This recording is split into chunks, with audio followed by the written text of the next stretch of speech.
আমার নিরাপত্তা চাই, আমি ভোট কেন্দ্রে যে যাবো আমি নিরাপত্তা চাই।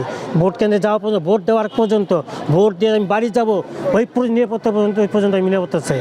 এটা আমার সরকারের কাছে প্রথম দাবি। এছাড়া কোনো আমার দাবি নেই সরকারের কাছে। এখন এখন পেঁয়াজ হলো নিত্যপণ্য জিনিস, অস্ত্র হইলো অবৈধ।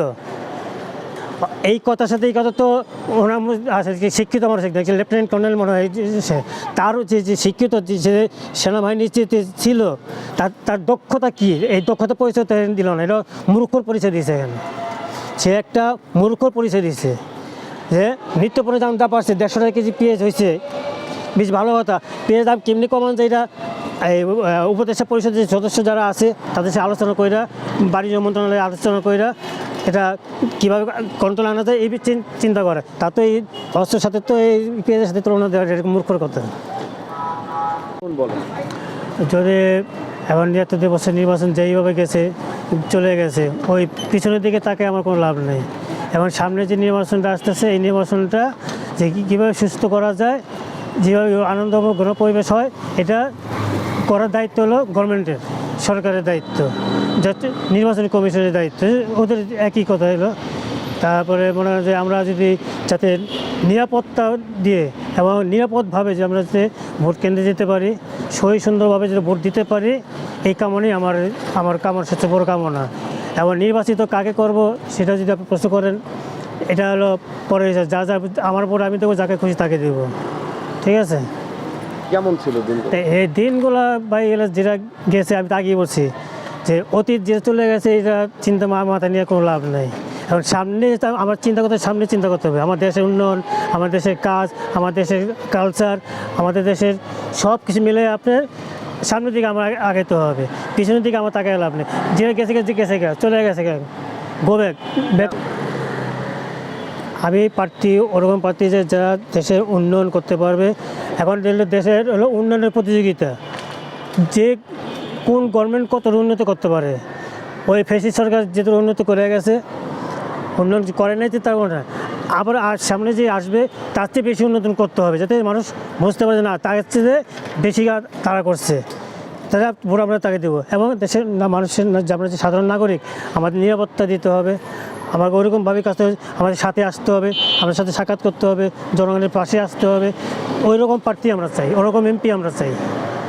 এটা আসলে ভাই, এটা দুঃখনীয় ঘটনা।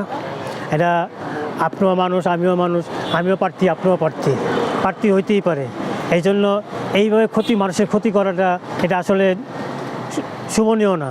এটা দেশের জন্য একটা ক্ষতিকর, একটা নির্বাচন, একটা আতঙ্ক ছড়াই গেল। আপনি আজকে দেখেন, কালকে আমি তো ছিলাম না, আমি 5টা পর্যন্ত গাড়ি চালাই।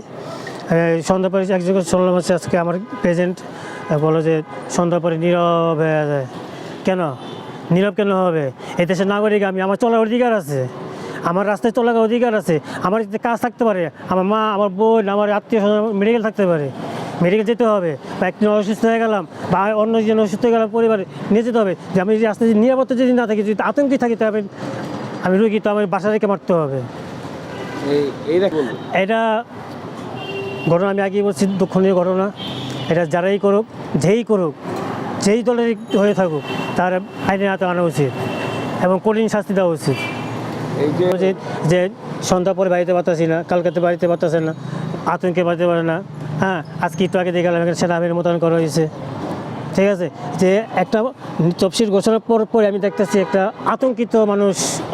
2 দিন পরে আতঙ্কিত হয়েছে, 2 দিন আগে যা ছিল, কালকা গুলিটা করার পর থেকে আতঙ্ক মানুষের আরও বেড়ে গেছে। কারণ আমরা নিরস্ত্র পাবলিক, আমাদের সাথে অস্ত্র থাকেন না যে আমাকে একটা মারতে আসবে, আমিও মারবো, আমি মারতে হবে, আমি আতাতেই করবো, এরকম তো আমরা না। আমরা নিরস্ত্র, আমরা সাধারণ পাবলিক, আমরা কাজ করি, ভাত খাই। আমি যদি আজকে যে গাড়িটা না বাড়িতাম, কালকে আমার বাজার চলতো না, বাজারে খাওয়া চলতো না, সংসারে খাওয়া চলতো না। আমি বাড়িয়েছি, আর যদি আমি তো এই আতঙ্কে যদি থাকি, আমি আতঙ্কে আমি গাড়িতে নাই বেরোতে পারি, আমি সংসার চলবো কেন, আমি চলবো কেন?